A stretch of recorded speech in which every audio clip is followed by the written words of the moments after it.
Hello friends. आज हम लोग book a short history of English literature का चैप्टर 6 हम लोग पढ़ाई करेंगे, जिसका टाइटल आप लोग के सामने लिखा हुआ है, दिया हुआ है, द एज ऑफ ट्रांजिशन और pre romantic age. The period जो कि बेसिकली कोइंसाइड करता है 1750 to 1800, means the latter half of 18th century. First half of 18th century जहां हमने पढ़ा क्लासिकल एज, जिसके रिप्रेजेंटेटिव पोएट अलेक्जेंडर पोप थे। तो let's go through the chapter. So this age is pre romantic poetry और general means, तो इसके general characteristics starting में दी हुई है। तो when we talk of pre romantic poetry, तो वो पोएट्री जो रोमांटिक पोएट्री के शुरुआत होने से पहले आया। So there is a term prefix pre, so some a period which came first before the romantic age and it formed a kind of platform for the coming age। तो 1750 से 1800 का जो पीरियड है वो एक नए दौर का शुरुआत होता है, एक नए तरह की पोइट्री, एक नए तरह के लिटरेचर के दौर का शुरुआत होता है। इससे पहले के जो 100 साल लगभग थे, उसमें हम लोगों ने देखा कि From 1650 to 1700 it was a period of pseudo classical, जहाँ पे एक pseudo और slam classical was the trend। उसके बाद जब 18th सेंचुरी के फर्स्ट हाफ की बात करते हैं, जो एज बेसिकली अलेक्जेंडर पोप के द्वारा डोमिनेट किया गया, उस एज में वो क्लासिकल फॉर्म अपने पूरे पीक पे था। And this was the main age और the real classical age in English literature. और उसके बाद एक ट्रांजिशन का एज आता है, एक बदलाव का दौर आता है, जहां पर आपको रोमांटिक क्वालिटीज, जो रोमांटिक क्वालिटीज है, जो रोमांटिक लिटरेचर की जो क्वालिटीज है, वो आपको देखने को मिलेंगी। जो फॉर्म ऑफ लिटरेचर है, जो way of literature and many things will coincide to the romantic literature. तो हम लोग देखते हैं कि ये चीजें कैसे कैसे क्या हो रही है। तो सेकंड जो हाफ है वो कहीं ना कहीं रोमांटिक है। यहाँ पर बहुत सारे बुक्स आपको और जो क्रिएशंस आपको ऐसे मिलेगी जिसमें कुछ क्वालिटीज रोमांटिक के होंगे, कुछ क्वालिटीज आपको क्लासिक इन नेचर मिलेंगे।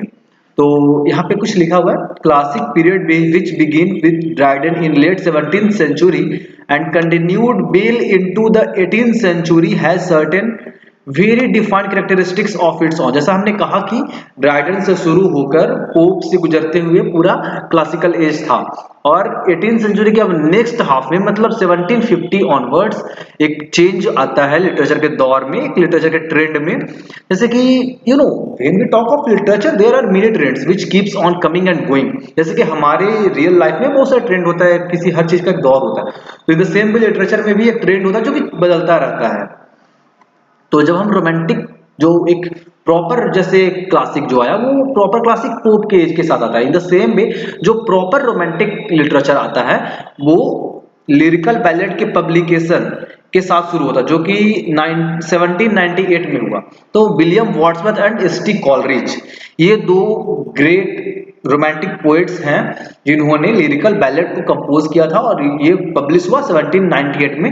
And officially most of the historians prefer that this is the age from where romantic literature actually starts, और रोमांटिक पीरियड एक्चुअली स्टार्ट्स। तो इसका जो कैरेक्टरिस्टिक है, जो रोमांटिक एज का जो कैरेक्टरिस्टिक्स है, वो काफी कॉन्ट्रास्टिंग है। It is a kind of just opposite of the classical literature.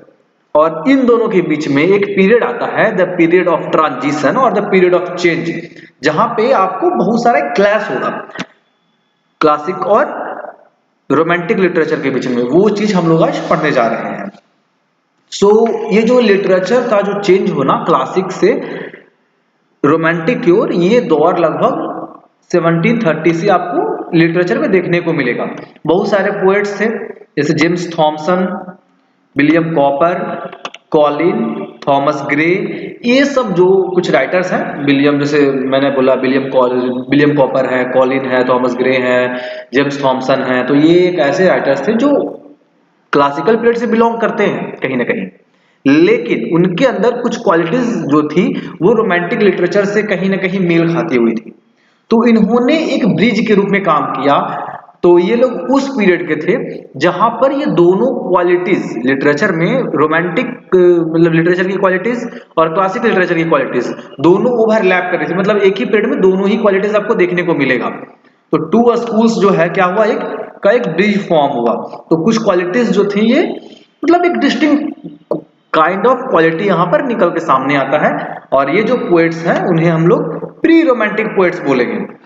तो रोमांटिक पोएट्स कौन होंगे? रोमांटिक पोएट्स वर्ड्सवर्थ है, विलियम वर्ड्सवर्थ है, एस.टी. कॉलरिज है, पी.वी. शैली हैं, जॉन किट्स हैं। तो आप लोग को ये क्वेश्चन पूछा जा सकता है कि प्री रोमांटिक पोएट्स कौन है, रोमांटिक पोएट्स कौन है। तो प्री रोमांटिक में हम लोग किनका नाम लेंगे? James Thompson, William copper, Colin, Thomas Gray, तो ये सब, विलियम ब्लेक इवन, तो ये सारे कौन लोग हो गए? ये लोग हो गए pre romantic poets. And when we talk of romantic poets तो वहां पे आएंगे William Wordsworth, S T. Coleridge, P B. Shelley, John Keats और बहुत सारे, हम लोग उनको डेप्थ में स्टडी करेंगे आने वाले समय में। तो what are the chief qualities of this pre romantic poets और पोएट्रीज? तो सबसे पहले इन्होंने द मीडियम ऑफ राइटिंग को चेंज किया। जैसा कि हमने जाना कि क्लासिकल एज में लोग हीरोइक कपलेट प्रीफर करते थे, और हीरोइक कपलेट में भी क्या होता था कि इनका जो सेंस था वो कहीं ना कहीं उन तक लिमिटेड रहता था। काफी रूल बेस्ड इन लोग का, क्लासिकल लोगों का सिस्टम था। तो इन्होंने क्या किया? इस चीज को रिजेक्ट किया, क्योंकि romantics is there is a kind of a spontaneity you will found in the poetries of romantics. तो इन्होंने पूरी तरह से हीरोइक कपलेट को रिजेक्ट किया और न्यू कपलेट्स जैसे कि blank verse, Spenserian stanza, free verse and other things they adopted. तो basically blank verse was being adopted by them. तो हीरोइक कपलेट का इस्तेमाल किस लिए होता था? पहले सटायरिकल और डायरेक्टिव पोएट्री को लिखने के लिए।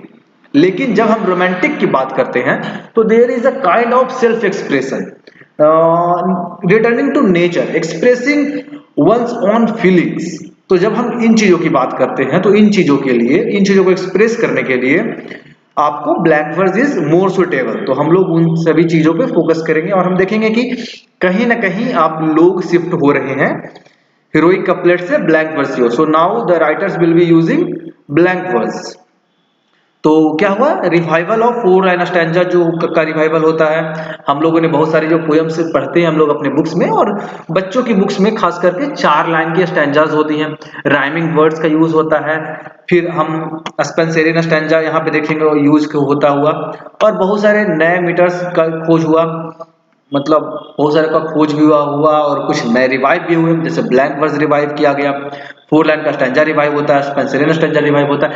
तो कहीं ना कहीं जो पूरा जो पोइट्री के लिखने की जो पैटर्न थी वो चेंज हुई। आगे देखते हैं। Second, persistence of artificial pseudo classic Dickson.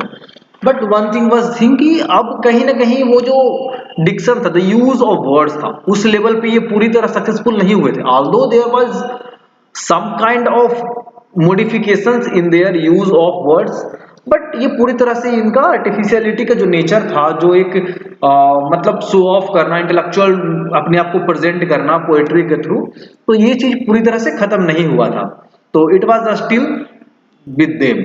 तो लेकिन क्या था कि अब क्या था कि पहले हर जगह आपको वो चीज मिलता था, अब क्या है कहीं कहीं मिलेगा आपको, इंटरवल्स पे मिलेगा, कहीं कहीं आपको देखने को मिलेगा। ये लेस फॉर्मल थे, लेस आर्टिफिशियल थे, and more lyrical language of the late language. तो कहीं ना कहीं आपको ये क्लासिकल तो था ही, the age was classical, but there was a kind of change. और वो चेंज ये था कि अब ये जो चीजें थी, जो एक पूरा इंटेलेक्चुअल टोन था, जो पूरा एकदम परफेक्ट जो एक डिक्शन का यूज था, वो सारी चीजें अब घटने लगी थी, अब ये कम होने लगा था। क्लासिकल पर्सोनिफिकेशन अब लोगों को देखने को मिल रहा है, लैटिनिज्म जो है अभी भी उनके पोएट्रीज में मौजूद था, but there was some change. Thirdly, there was a call for return to nature. Now they were more focused on nature. जबकि क्लासिक एज में हम देखते हैं कि the focus was more on urban life, the man and manner of the age, coffee houses, जो बड़े बड़े शहर हैं उनकी बातें हो रही हैं। बट अब जो है गांव की बात हो रही है, नेचर की बात हो रही है, साधारण लोगों की बात हो रही है, कंट्री साइड की बात हो रही है। तो ये चीज आपको देखने को मिलेगा। जैसे जेम्स थॉमसन की जो एक फर्स्ट पोएट्री द सीजन, ये एक बहुत ही कैनोनिकल और बहुत ही क्लासिकल वर्क माना जाता है, और ये माना जाता है कि यहीं से ट्रांजिशन शुरू हुआ। तो ये आपको याद रखना चाहिए कि who has written the poem the season, तो जेम्स थॉमसन ने लिखा था।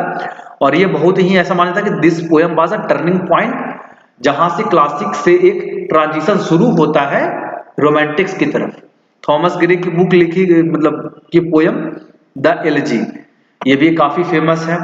कॉलिंस ओड टू इवनिंग, तो कहीं ना कहीं आपको एक चीज देखने को मिलेगा कि the topic of poems are getting changed. अब ये कहीं ना कहीं नेचर से, गांव से, छोटे जगह से, अपने ह्यूमैनिटी के फीलिंग से जोड़कर चीजों को देखा जा रहा है। Interest in humble humanity, so return in nature के साथ साथ अब जो है एक कॉमन मैन के इंटरेस्ट में कंट्री साइड सेटिंग, जो गांव का सेटिंग होता है, वो शिफ्ट हुआ गांव की तरफ। पहले कहाँ था? शहर की तरफ था, तो शहर की तरफ से मूव करके अब गांव की तरफ शिफ्ट हो रहा है। लोग नेचर से ज्यादा मतलब क्लोज फील कर रहे हैं, कॉम्पैक्ट फील कर रहे हैं। तो ये चीजें आपको देखने को मिलेगी। द एलिजी जैसे हमने बुक की बात की थी, तो जो कॉपर के द टस्क की बात है, इसमें ह्यूमैनिटी को टच किया गया, वो फीलिंग्स को प्रेजेंट किया गया है।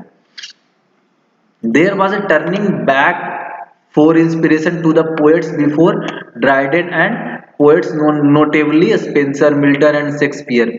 तो हम देखते हैं कि क्लासिकल एज में जो पोएट्स थे वो ड्राइडन को फॉलो कर रहे हैं, फिर अलेक्जेंडर पोप को फॉलो कर रहे हैं, पुराने एंशिएंट जो लैटिन और ग्रीक मास्टर्स थे उनके पास वो लोग कहीं ना कहीं इंस्पिरेशन के लिए मूव कर रहे हैं।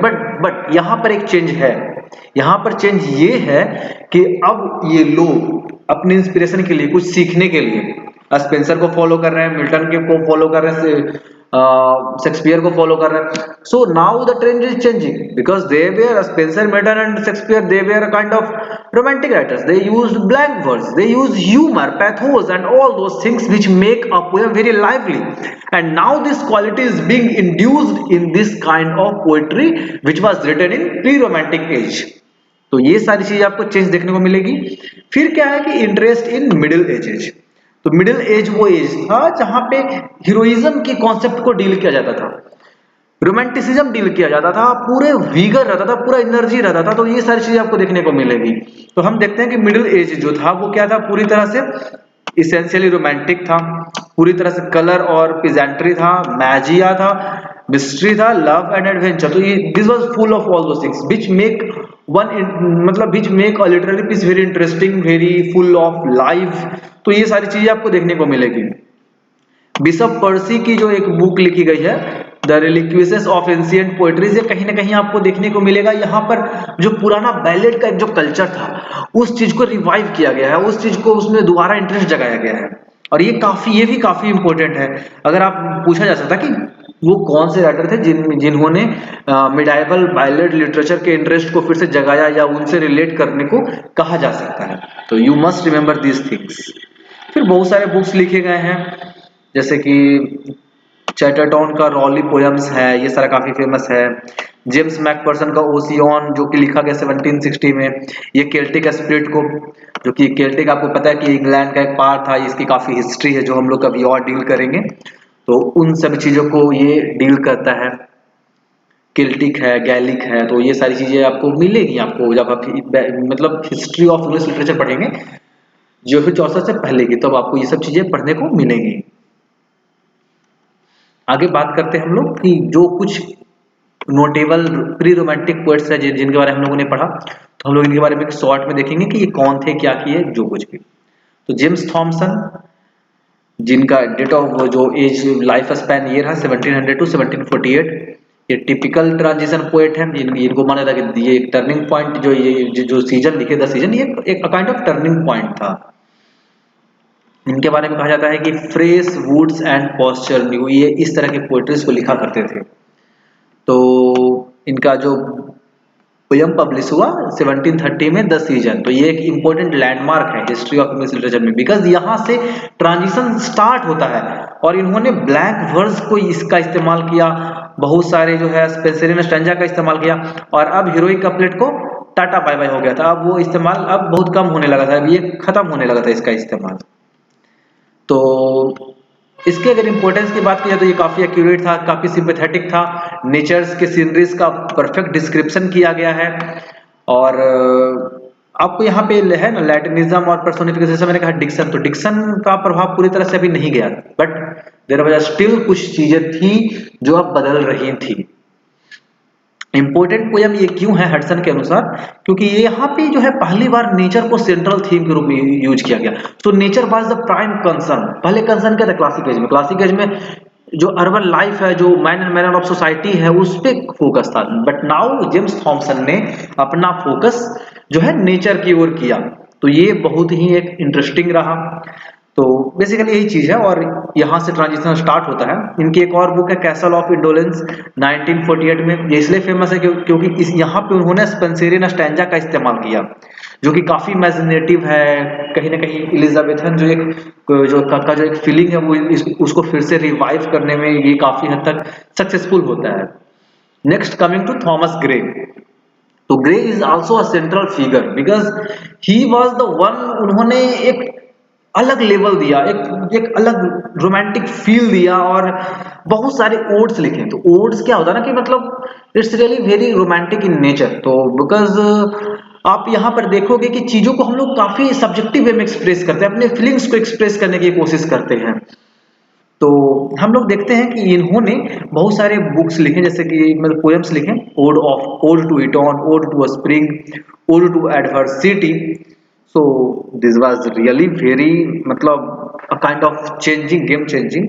But his one book elegy written in a country churchyard, this was really a very canonical work, और ये इनके लिए मतलब इस वर्क के लिए ये बेसिकली जाने जाते हैं। यहाँ पे मोरलाइजिंग इफेक्ट देखने को मिलेगा। तो तो आप देखोगे कि कहीं ना कहीं ये जो राइटर है उसमें भी बहुत सारे रोमांटिक्स क्वालिटीज हैं, लेकिन साथ ही साथ उनमें बहुत सारी चीजें जो है वो क्लासिकल एज की भी आपको देखने को मिलेगी। तो यहाँ पे मोरलाइजिंग इफेक्ट है जो कि कहीं ना कहीं क्लासिकल है, लेकिन जो इमोशनल एस्पेक्ट का आना, अपने फीलिंग्स को एक्सप्रेस करना, और बहुत सारे ह्यूमन इमोशंस है उनको जगाना, जैसे एक डेथ है, खुशी है, गांव में जो लोग रहते हैं उनके अंदर कैसे फीलिंग्स होती है, एक स्ट्रगल ऑफ लाइफ है, सॉलिट्यूड है। तो इन सभी चीजों को डील करना ये बताता है कहीं ना कहीं writer is more concern about the other aspect of the poems, और जो ह्यूमैनिटी का एक अदर एस्पेक्ट है उसको भी इन्होंने फोकस किया।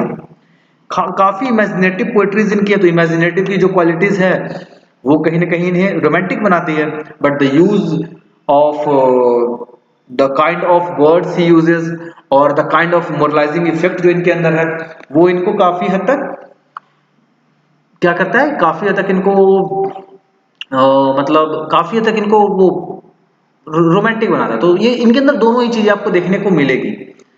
तो दो पिंडारिक ओड्स भी इनके द्वारा लिखा गया है, जो कि इनको रोमांटिक ओड्स, जो कि दिखाता कि ये रोमांटिक की तरफ कहीं ना कहीं खींचे जा रहे हैं। तो ऐसा था ना कि ये इन्होंने रोमांटिक क्लासिकल से शुरू किया, और धीरे धीरे इनके अंदर खुद बदलाव आता गया, और धीरे धीरे इनकी राइटिंग में romantic qualities are getting more inclusive. तो ये चीजें ज्यादा इंक्लूसिव होने लगी और ज्यादा दिखने लगी।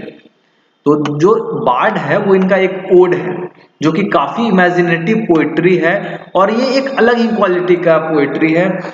मतलब उस एज के समय जो क्लासिकल पोएट्री थी, क्लासिकल पोएट्रीज जो लिखी जा रही थी उससे ये काफी अलग है, और ये काफी डिस्टिंक्ट है। यहाँ पर हम देखते हैं कि ग्रे जो है वो अब अपने एज की बहुत सारी चीजों से को अब छोड़ चुके हैं, अब वो नई चीजों को अडॉप्ट कर रहे हैं, पुरानी चीजों को अडॉप्ट कर रहे हैं, और इमोशन और इमेजिनेशन को एक बहुत अच्छे तरीके से यूज करके ये यूज कर रहे हैं और बहुत अच्छे तरीके से लिख रहे हैं। तभी उनके बारे में कहा जाता है कि with a masters hand and a profits fire, उनके बारे में ये सब चीजें कही जाती है। तो ये सारी चीजें आपको याद रखनी चाहिए बिकॉज ये एग्जाम्स में आ सकती है। तो इनकी क्वालिटीज क्या थी, हमें इनमें क्या देखने को मिलता है? फ्लाइट ऑफ इमेजिनेशन है, जब भी इमेजिनेशन की बात हो, फैंटेसी की बात हो, क्रिएटिविटी की बात हो, ये सारी चीजें रोमांटिक की तरफ इशारा करती है। फीलिंग्स की बात हो, इमोशंस की बात हो, नेचर की बात हो, सुपर नेचुरल थिंग्स की बात हो, सिंपल लैंग्वेज एंड डिक्शन की बात हो, कॉमन मैन की लैंग्वेज की बात हो, फ्री एक्सप्रेशन की बात हो, तो ये सारी चीजें रोमांटिक लिटरेचर की क्वालिटीज है। तो फ्लाइट ऑफ इमेजिनेशन देखने को मिलता है, नोस्टाल्जिया की फीलिंग को, पुराने दिनों में खो जाना, love of for wild nature, nature के प्रति जो है झुकाव होना, इंक्लिनेशन होना, suggestion for super natural things, ये सारा चीज होना। जो डिक्शन और लैंग्वेज है वो धीरे धीरे कन्वेंशनल होना और थोड़ा उसको सजाना वगैरह, अरेंज करना अपने हिसाब से, उसको मोल्ड करना। तो ये सारी क्वालिटीज जो है एक काफी डोमिनेटिंग क्वालिटीज है रोमांटिक एज की। तो ये सारी चीजें आपको देखने को मिलेंगी। जो है adoption of notes bells mythology poetries, तो ये सारी चीजें कहीं ना कहीं अब रोमांटिक सीजन में आ रही थी। तो ग्रे को ऐसा कहा था कि he is strictly a romantic. जब इनकी कुछ बुक्स की बात करें, the fatal sisters, descent of Odin, triumphs of Owen, तो ये सारी पोएट्रीज जो है ना ग्रे को स्ट्रिक्टली रोमांटिक बनाती है, क्योंकि इन सभी क्वालिटीज में, इन सभी बुक्स में उन्होंने पूरी तरह से अपने आप को रोमांटिक बनाया। गोस्से, जो कि एक बहुत बड़े हिस्टोरियन है, ये कहते हैं कि गोस्से ने अपने आप को पूरी तरह से आर्टिफिशियलिटी से, कॉन्वेंशनल जो टेस्ट था उस समय का, इन सभी चीजों से उन्होंने हट के अपने आप को पूरी तरह से फ्री करके रोमांटिक एज में एक नया एंट्री किया और एक नया एंट्री दिलवाया सारे लोगों को। ग्रे को हम लोग बहुत बार कहते हैं कि he is the precursor of romanticism. उन्होंने ही जो थे, जो ग्रे ने ही रोमांटिसिज्म को यहाँ एग्जिस्टेंस में लाया। उसके बहुत सारे रीजंस थे। पहला तो उन्होंने कि हीरोइक कपलेट को जो है एक इस्तेमाल किया, जो है छोड़ा। जो हीरोइक कपलेट का जो इस्तेमाल था उसको उन्होंने छोड़ा और एक नए जो मीटर्स थे उसको इस्तेमाल किया, ब्लैंक वर्सेस, पेंसिलियन स्टैंजास और बहुत सारे नए स्टैंजास, नए पोएटिक फॉर्म जो थे उनको इस्तेमाल किया। नेचर की तरफ इंक्लाइंड हुए। बहुत सारी चीजें इन्होंने जो लिखी वो कॉमन, जो एक मैन का लैंग्वेज होता है, उन्होंने ऑर्डिनरी लैंग्वेज का यूज किया।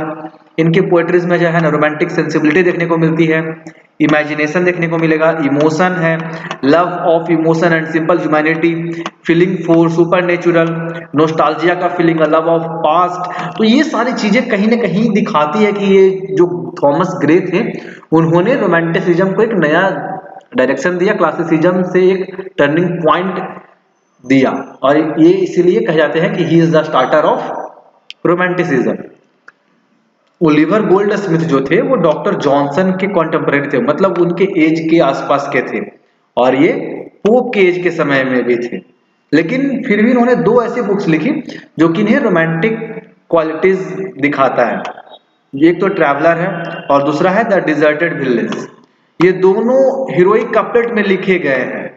तो पहला जो पोयम है वो काफी डायडेक्टिक है और इसमें डिस्क्रिप्शन जो है ना और क्रिटिसिज्म है किस चीज का, बहुत सारे जगह का यूरोप में और जो उन्होंने घूमा था।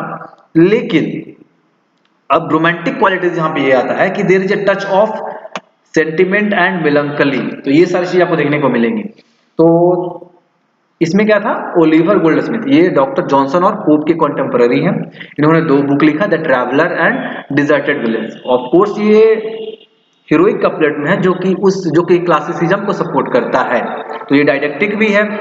बहुत सारे जगह जो ये खुद घूमे थे उन सभी जगहों का इसमें जिक्र और क्रिटिसिज्म किया गया है। लेकिन यहाँ पर एक नोट ऑफ सेंटिमेंट है, नोट ऑफ मेलंकली है। ये चीज जो है ना यहाँ पे एक रोमांटिक क्वालिटीज को ऐड करता है। Now coming to William copper.